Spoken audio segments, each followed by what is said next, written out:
Welcome back. Microsoft's Future Decoded conference is wrapped up. The aim is to give a leg up to startups in India and foster their development. Priya Sheth caught up with Microsoft veteran Bhaskar Pramanik on the company's blueprint for startups.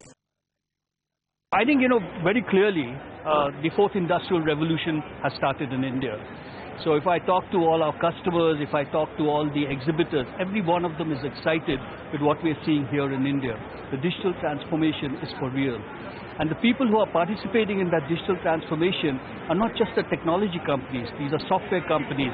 These are the large enterprises which have so much of data that they are now trying to see how they can use that as an asset.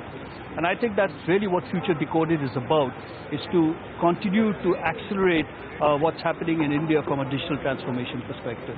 Mr. Nadella also spoke about the several tie-ups and the several new deals that Microsoft has signed here in India, the latest one being with SBI. How do you view the sort of partnership structure panning out as we approach into the next financial year? No, I think we'll see more and more of these kinds of deals. I think the first one is always a little difficult. Think about SBI, very highly regulated industry, a company which, has been, nearly over 100 years in this country, the largest, the bank. And they've used technology to a very large extent, but if you see what they've done over the last 2 years, they've accelerated the adoption of digital technology. And today, State Bank has as technology intensive as any of the private banks. And the focus is not technology for technology's sake, but it is about how it can help them empower their employees, how can they engage better with their customers, how can they transform certain parts of their business, and how can they optimize their current operations. So I think, what you're seeing in SBI, you will see that in many other large corporations. The Digital India program is also something that everyone's talking about and how it can be accelerated further. At Microsoft, I know you all have several deals running with the government, but as a look ahead, do you see the pace of activity increasing going further? I think it's just going to accelerate even more. I think, we've had a number of meetings with government. We had 2 chief ministers here today. And I think very clearly they're looking at how technology can help in governance and also improve these kinds of services or the life of citizens. So some of the projects which we've done in Harisal, some of the services or the projects which we've done in schools for education and skilling, I think are good examples. And government is now understanding that with the cloud especially, it is possible for them to go and create new applications and services very economically. They can do it very rapidly without actually making very huge purchases upfront. Just to give you an example, we're having the elections in UP, and the Election Commission in UP decided that they needed to do booth surveillance. So they used cloud technology, so they used Azure, and they basically were able to capture all the information on the election booth just to make sure that all the elections are held, properly. And we did this in Tamil Nadu also, we did it in UP, and most probably we'll do it also in Uttarakhand.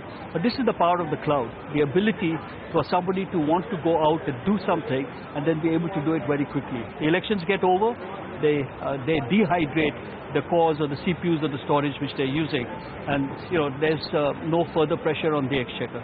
There's a lot of innovation coming in from the startup space as well. What is your advice to startups going ahead?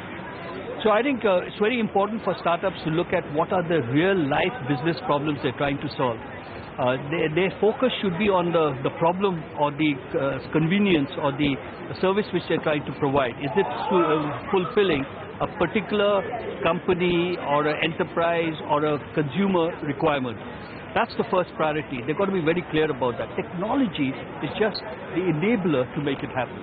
So the focus should be on the problem you're solving, and rather than on what kind of technology you can use. And just one quick question on the sort of targets that you're working with in terms of connectivity, in terms of more expansion for Microsoft in India.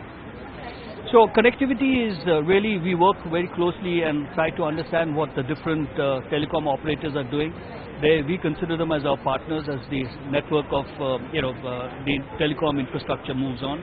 There are certain parts of that connectivity like Wi-Fi which we are involved in, and we've done a number of different pilots. The government is actively looking at various different what kind of proposals or what kind of policies they can come out with something like Wi-Fi. So we are hopeful. We've proven that that technology can add considerable benefit. Harisal is a great example of that, the village, what connectivity brings to the peoples in remote villages. And we believe that Wi-Fi access is a very credible, low-cost access technology. But like I said, this will have to work in partnership with the telecom operators, because the backhaul is from the telecom operators.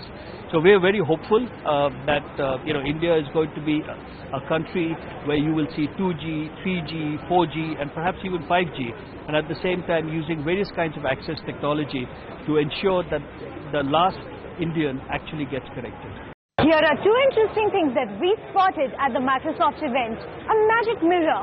What does it do? Well, you can try out the new pair of jeans that you want to buy without actually wearing them. Confused? Take a look at it yourself.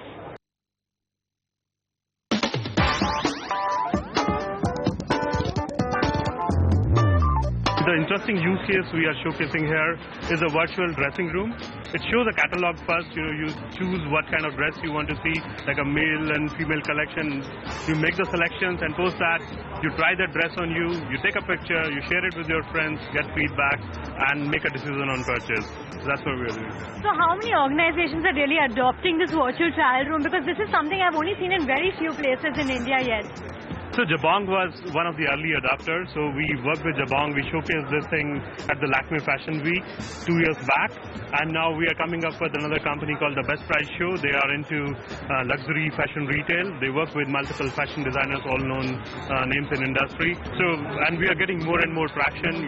Companies like ITC, and there are other big companies who are talking to us for doing this kind of implementation. Okay, so is there a way I can try this out myself? Yeah, why not? Okay, so the first thing I have to do is really wave my hand out, okay, and then pick the female collection to display. So I'm going to pick this blue dress. I also want to share it with my friends. I'm going to take a picture then. Okay, so I look amazing. That's what the screen is saying, and I'm going to share it with my friends right now.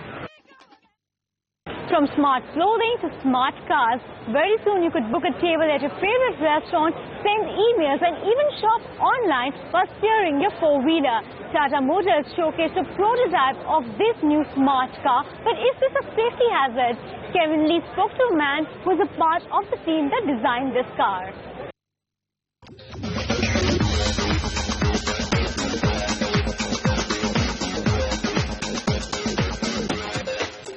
The car you see behind us is a prototype which we've been working in a research project over the last 3-4 years. It's an advanced structural concept. It's particularly aimed at being very flexible in terms of how we can configure the vehicle and incorporate new features, and it's really there to illustrate how we will be able to enable some of the new products from our Tamo sub-brand. The vehicle is a very specific technology for us to carry forward our Tamo products, but the features we're working with Tamo are really for deployment in our mainstream range in the future. You'll reach on time if you drive through the ceiling. Would you like to go on Mama Roto? How soon does this prototype make the market? When can we see it rolled out for commercial? You'll have to wait a little bit longer before you see the next announcements. We've got Geneva coming up, and this is where you'll see the next step in terms of a rollout for Tamo.